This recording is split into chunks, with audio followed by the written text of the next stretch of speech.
Hello booktube, Aaron here, hope you're doing okay, and welcome to I think the fourth part of Proust vlog. So I've been quite slowly making my way through In Search of Lost Time, or as it is here, Remembrance of Things Past by Marcel Proust, and just volume by volume I've been trying to go through some of my thoughts and reflections about it and share with you the bits that stand out to give you a rough idea of what it's like. Last time I tried to do 2 volumes at once, and the result was a video that was twice as long. So I'm going to stick to 1 volume at a time. However, I have, at this point, as I'm filming, I have actually finished the following volume, The Fugitive, and I'm actually a fair bit of the way through Time Regained. So I've picked up the pace a bit, and it might be that what I've read, it might colour what I have to say about The Captive. I'm not too sure, but I'll do my best to keep it to those initial sort of reflections that I had about the volume.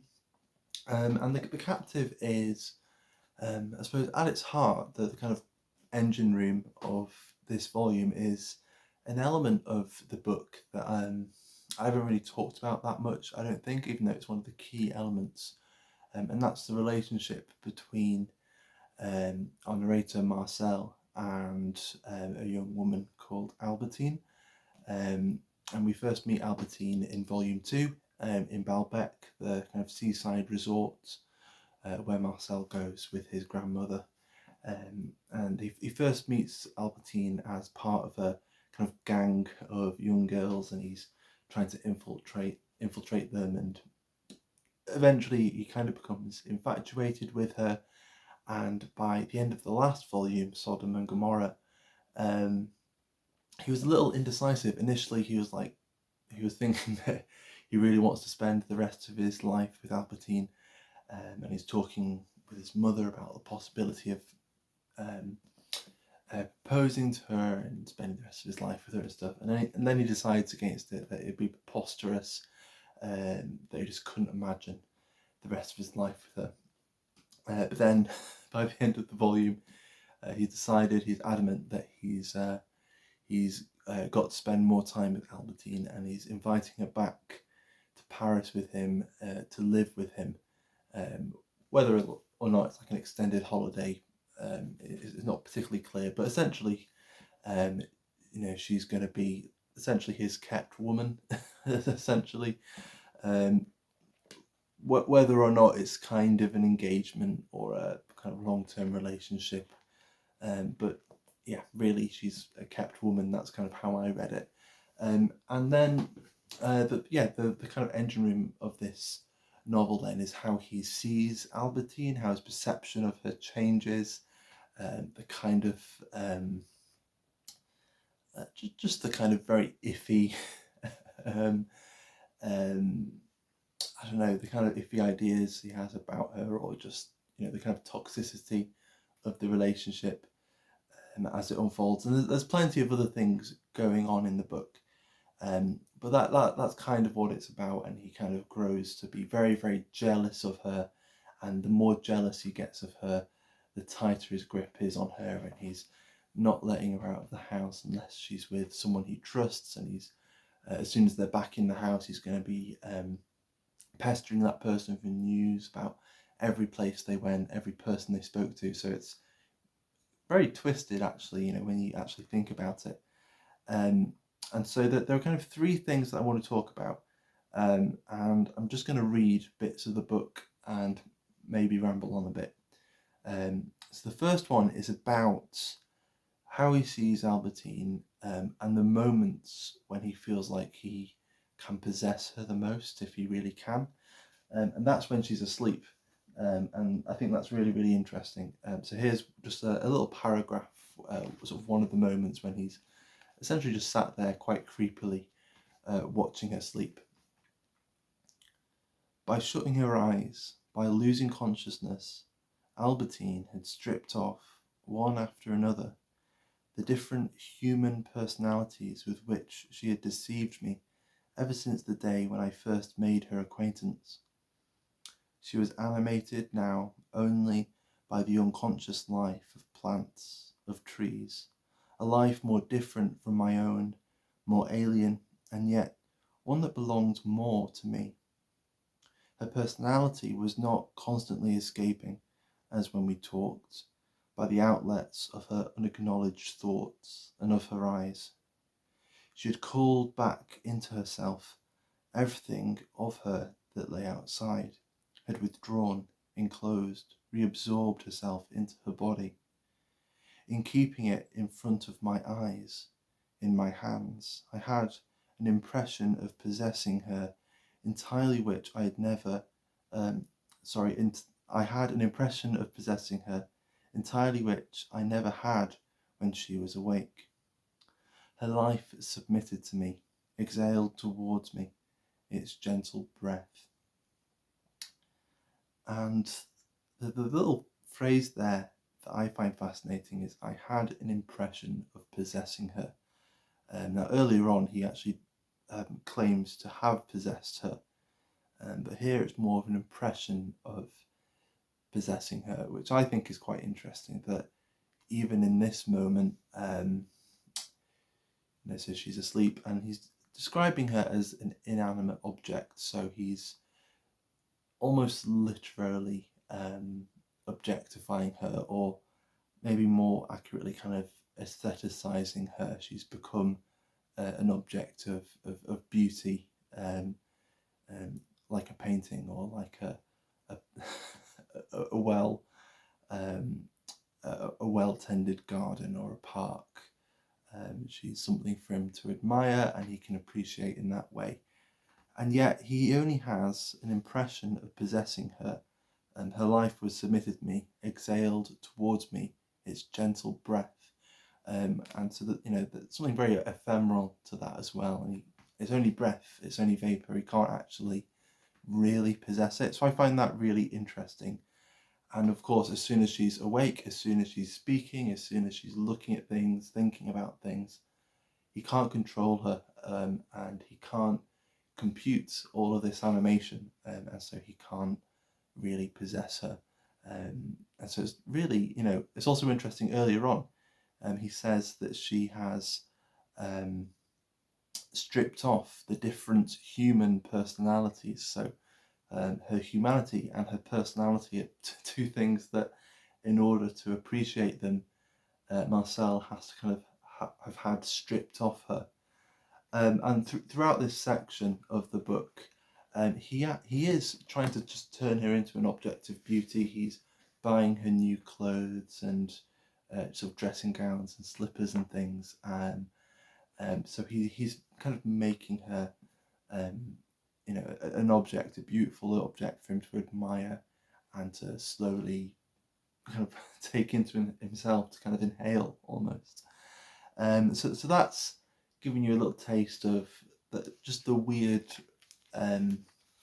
relationship between Marcel and Albertine, or it really is just one way.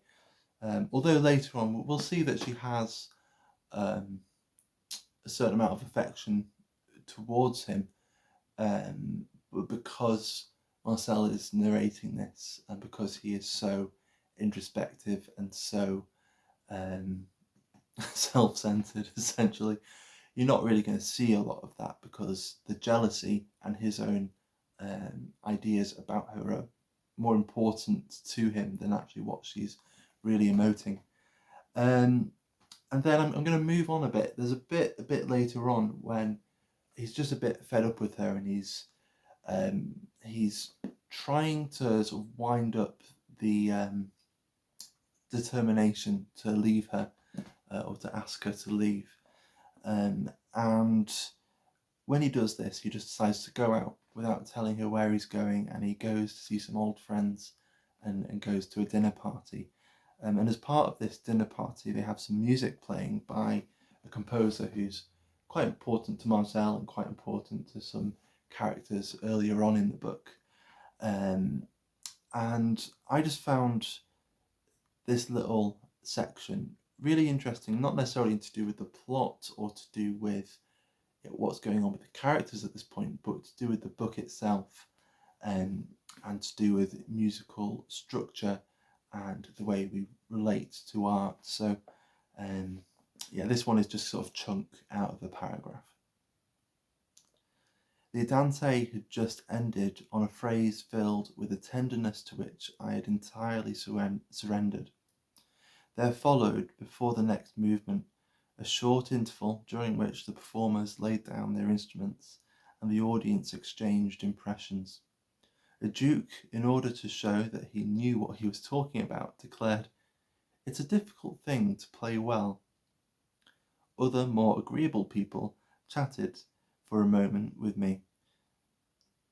But what were their words, which, like every human and external word, left me so indifferent, compared with the heavenly phrase of music with which I had just been communing?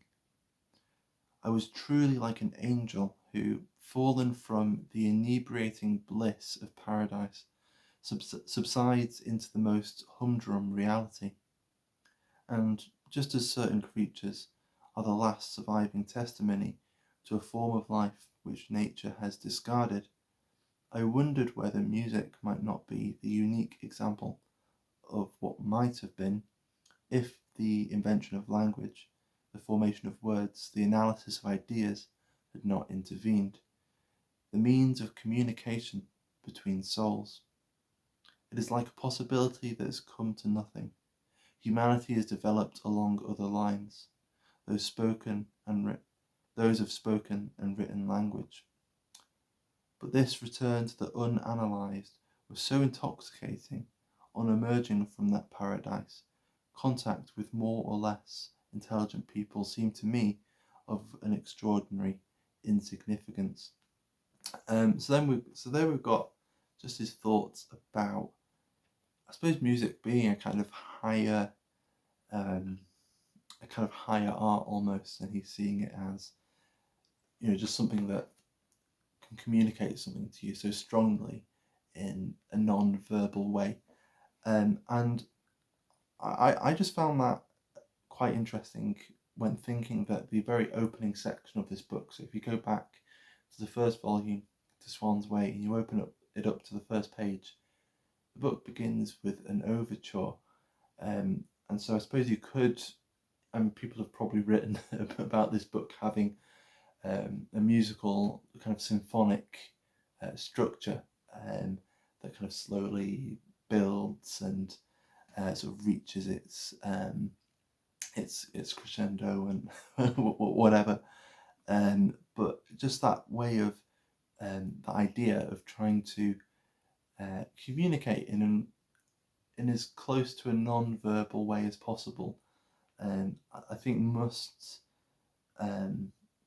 must resonate very strongly with Proust, I think. And I think he's trying to write something that's as close to music as possible.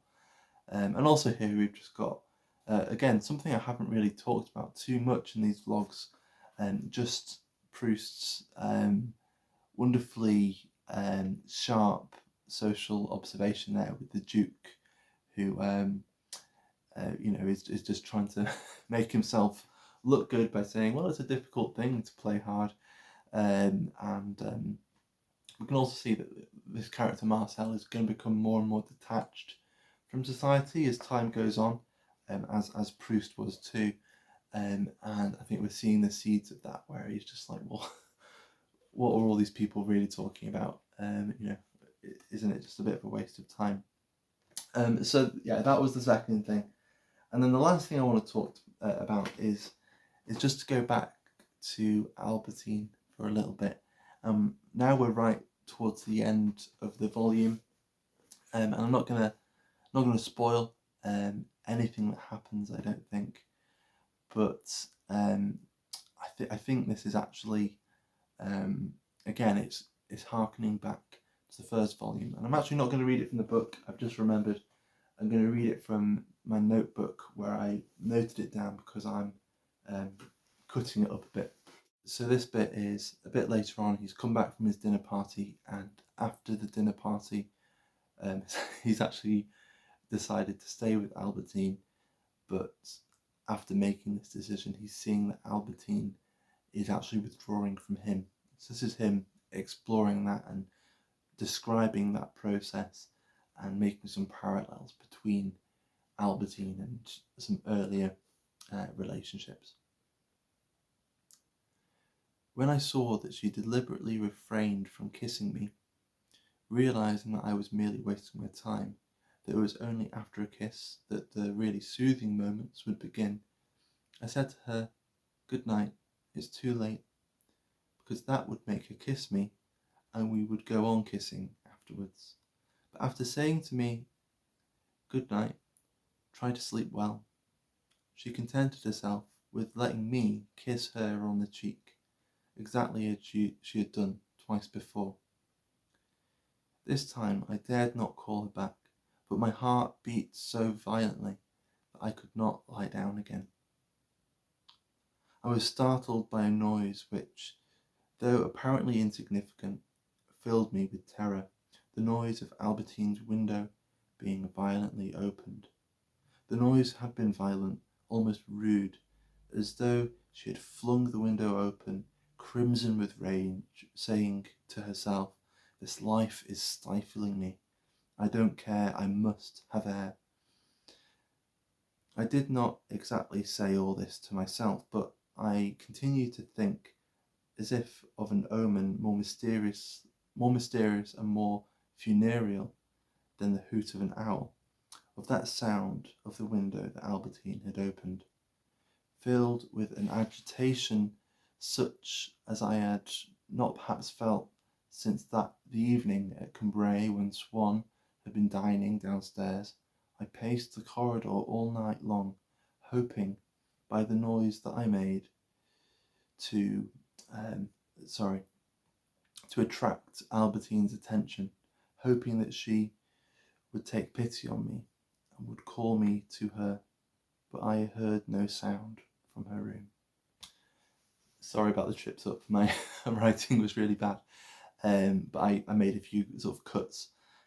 But essentially there, what I find interesting and also a little unsettling and disturbing is that link between Albertine's kiss and everything being okay and soothing when he's kissing Albertine and seeing that she wants to be with him and wants to kiss him and whatever.